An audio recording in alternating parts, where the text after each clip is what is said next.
Hello friends, હું છું તૃપ્તિ. Food સેવા ચેનલ પર આપ સૌનું દિલથી સ્વાગત છે. મિત્રો, નિયમિત રીતે બેડ પર બેઠા બેઠા આટલી એક્સરસાઇઝ કરશો એટલે ચોક્કસ તમારું વેઇટ લોસ થશે, ફેટ લોસ થશે અને સાથે સાથે તમારા કમરની જે ચરબી છે એ એકદમ ઓછી થઈ જશે. વજન ઘટાડવા માટે તમારે કૂદકાદ કરવી એ જરૂરી નથી. તો ચલો આજે આપણે બેડ પર બેઠા બેઠા એવા યોગા વિશેની માહિતી મેળવીશું કે જેનાથી તમે ઇઝીલી તમારું વજન ઘટાડી શકો છો. વજન ઘટાડવા માટે સૌથી પહેલાં તમે સોફા પર કે બેડ પર બેસી જાઓ. પગ સામે ટટ્ટાર કરી દો, સીધા કરી દો. તમારા જે બંને હાથ છે એને બેઠા બેઠા જ પગના તમારા જે પગ હોય છે એ તમે આમ સીધા કરી દો. પછી આપણે શું કરવાનું છે? કશું જ કરવાનું નથી. પગના અંગૂઠાને પકડવાના છે. આવું તમારે બેડ પર બેઠા બેઠા માત્ર ને માત્ર પગના અંગૂઠાને પકડીને થોડી વાર આવી રીતે બેન્ડ વળેલું લેવાનું છે. આ નિયમિત રીતે 50 વખત કરવાનું છે. આ એક્સરસાઇઝ કરવાથી પેડુના ભાગના સ્નાયુ છે એ સંકોચાય છે, મજબૂત થાય છે. બેસવાનું છે, પગ એકદમ સીધા ટટ્ટર રાખવાના છે. માત્ર ને માત્ર બંને હાથ વડે પગના અંગૂઠાને પકડવાનું છે અને થોડી વાર વાંકું રહેવાનું છે. જેટલી વાર રહી શકો એટલી વાર.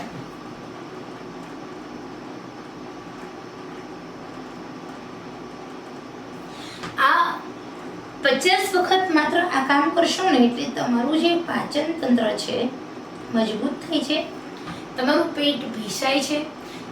પેટ દબાવવાથી જે પેટની ચરબી છે એ ધીરે ધીરે ઓગળવા લાગે છે, તૂટવા લાગે છે અને સાથે સાથે તમારા પગના જે પેટના જે સ્નાયુ છે એ મજબૂત થાય છે.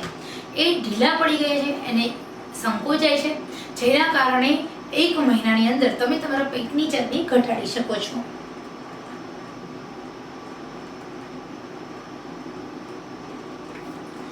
આ તમારે નિયમિત રીતે 50 વખત કરવાનું છે. ભૂખ્યા પેટે કરો કે પછી તમે ખાલી પેટે કરો, આના માટે કોઈ જેવા નિયમ નથી. રાત્રે સૂતા પહેલા કરો, બપોરના ભોજન પછી કરો, સવારે વહેલા જાગો તો પણ ચાલે. બીજું, તમારે જે કમરનો ભાગ સાઈડનો છે તે ઘટાડવું છે તો પલોઠી વાળીને ટટ્ટાર બેસો. જમણો જે બાજુ તમારે જમણો હાથ છે એ પાછળની સાઈડ રાખો, પછી ડાબો હાથ છે એ પાછળની સાઈડ રાખો. જમણા હાથને આ તમે ટટ્ટાર બેસવાનું છે. 1 2 3. આ એક્સરસાઇઝ નિયમિત રીતે તમે કરો. બેડ પર બેઠા બેઠા ઓછામાં ઓછું 50 વખત કરવાથી કમરનો ભાગ પતલો થાય છે. રોજ 50 વખત કરો. આ એક્સરસાઇઝ કરવામાં કૂદકાદની જરૂર નથી, માત્ર પલોઠી વાળી ટટ્ટાર બેસવાનું છે. ઓકે, તો આ તમે 50 વખત કરશો એટલે તમારા કમરના જે સ્નાયુ છે એ તમારા ટાઈટ બને છે, બોડી તમારું વી શેપમાં આવે છે. 1 મહિના સુધી તમે કન્ટિન્યુ આ કરો. તમારું પાચન તંત્ર એકદમ મસ્ત થાય છે.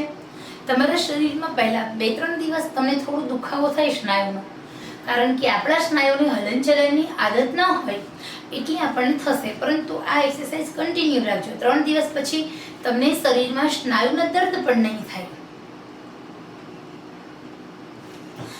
અને હવે જે પેટ છે એની ચરબી એકદમ અંદર લઈ જવી છે. પલોઠી જ વાળવાની છે, ટટ્ટાર બેસવાનું છે. પેટની અંદરની બાજુ ખેંચો, શ્વાસ રોકી રાખો, છોડો. 50 વખત કરવાનું છે.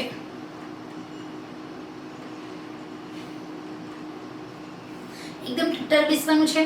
શ્વાસ તમે જ્યારે ભરો છો કમર અને પેટ બંને અંદર ખેંચેલું હોવું જોઈએ.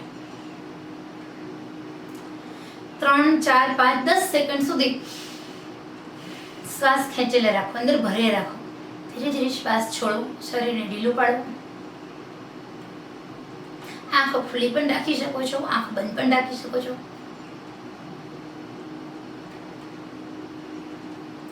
આ એક્સરસાઇઝની મદદથી તમારું પાચન શક્તિ ઘોડા જેવી મજબૂત થાય છે, પથ્થર જેવો ખોરાક પચાવી શકો છો. તમારા શરીરની અંદર ઓક્સિજન વાયુ સ્થિર થાય છે. તમારી સ્કિન છે એ સૂર્ય જેવી તેજસ્વી બને છે, ચમકતી બને છે. ખીલના પ્રોબ્લેમ્સ, કબજિયાતના પ્રોબ્લેમ્સ, ખરતા વાળના પ્રોબ્લેમ્સ, વજન વધવાના પ્રોબ્લેમ્સ, બધા જ પ્રોબ્લેમથી ધીરે ધીરે તમને આમાંથી મુક્તિ મળે છે.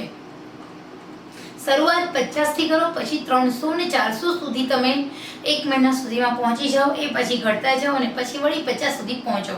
આવી રીતે તમારે આ એક્સરસાઇઝ કન્ટિન્યુ કરવાની છે. અહીંયા તમારી પેટ અને કમરની ચરબી ઘટાડવા માટેના જે બેઠા બેઠા પલોઠી વાળીને આ કરતા યોગા મેં તમને કહ્યા. હવે અહીંયા શોલ્ડરની ચરબી જ્યારે ઘટાડવાની વાત આવે છે, સૌથી પહેલાં આપણે જે ગળાની ચરબી હોય એને ઘટાડવાની છે. તો એના માટે તમારે માત્ર 10 વખત આ એક્સરસાઇઝ કરવાની છે. અહીંયા થાઇરોઇડ જે લોકોને છે એના માટે આ બેસ્ટ એક્સરસાઇઝ છે. 10 વખત આ એક્સરસાઇઝ કર્યા પછી હવે આપણે આ જે ફેસ પરની ચરબી હોય એને ઘટાડવા માટે નિયમિત રીતે તમારે 10 વખત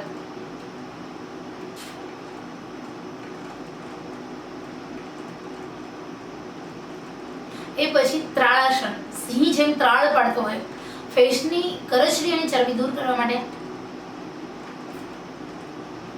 આને કહેવાય ત્રાળાસન. 10 સુધી મનમાં કાઉન્ટ કરવાનું છે, 10 સુધી. એ પછી તમારે ફેસ તમારો બંધ કરવાનો છે.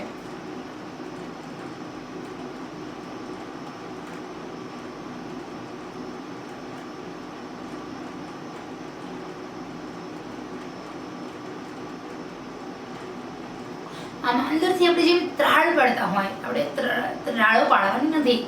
એ એવું જે ફેસ હોય, આપણા ફેસની જે ચરબી છે, ફૂલ ફેસની ચરબીને કંટ્રોલ કરે છે આ ત્રાળાસન.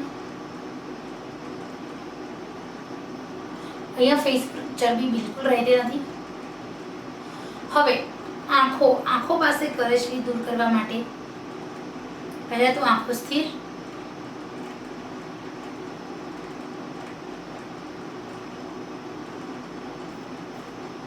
આવી રીતે આંખોની એક્સરસાઇઝ થશે. હવે આવશે શોલ્ડરની એક્સરસાઇઝ. એના માટે બેઠા બેઠા તમારે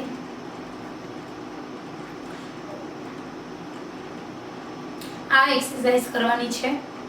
તો આવી રીતે તમે માત્ર ને માત્ર બેઠા બેઠા જ યોગાસન કરશો તો પણ તમે ફિટ એન્ડ ફાઇન રહી શકો છો. હવે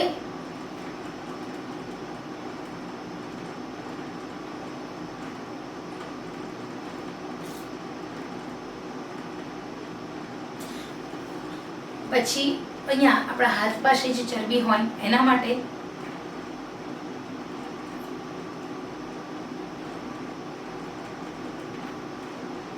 જેટલું મન પડે એટલી વાર આ એક્સરસાઇઝ કરો.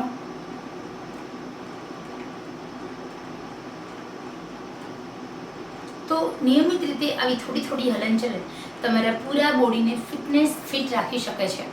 હવે આખા અપર બોડીની જે બધી જ એક્સરસાઇઝ થઈ ગઈ. પગની એક્સરસાઇઝ માટે બેઠા બેઠા તમારે એક્સરસાઇઝ કરવી છે. કઈ રીતે? તો આપણે આવી રીતે બેસી જવાનું છે અને બેઠા બેઠા સાયકલ ચલાવવાની છે. આ એક્સરસાઇઝ અથવા તો સૂતા પણ તમે સાયકલ ચલાવી શકો છો. તો અહીંયા ફૂલ બોડીની એક્સરસાઇઝ તમે બેઠા બેઠા કરી શકો છો. નિયમિત રીતે કરવાથી 100 વર્ષ સુધી તમારી પાચન શક્તિ સારી રહે છે. તમારું શરીરમાં કોઈ રોગ થતા નથી. માત્ર ને માત્ર આ બધી જ વસ્તુ કરવા માટે માત્ર 15 થી 20 મિનિટનો ટાઈમ લાગે છે.